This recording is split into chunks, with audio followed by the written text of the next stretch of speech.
நாம் ஜெபிக்கலாம். நேசிக்கிற பரலோக பிதாவே, அருமையான இந்த நல்ல வேலைக்காய் ஸ்தோத்திரம் அப்பா.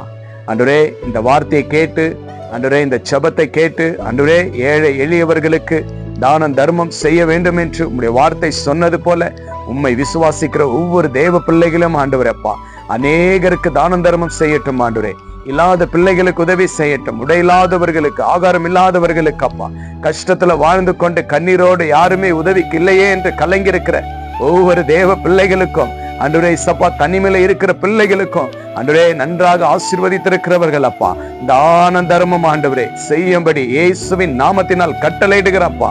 இப்பொழுதே இந்த ஜெபத்தை கேட்டு நிச்சயமாகவே கர்த்தர் எனக்கு கொடுத்திருக்கிற ஆசீர்வாதத்துல நான் தானம் தர்மம் இல்லாதவர்களுக்கு உதவி செய்வேன் என்று சொல்லுகிற ஒவ்வொருவரையும் இப்பொழுது ஆசீர்வதிங்கப்பா. நீங்கள் ஆசீர்வதித்து பலப்படுத்தினதற்காக நன்றி. விசுவாசிக்கிற ஒவ்வொரு பிள்ளைகளும் கரத்துல ஒப்பு கொடுத்த ஒவ்வொரு பிள்ளையுடைய கையின் பிரயாசத்தை உயர்ந்த அடைக்கலத்துல வைத்து ஆசீர்வதிங்க. ஜெபம் கேட்டதற்காக நன்றி. இயேசுவின் நாமத்தினால ஜெபிக்கிறேன் நல்ல பிதா.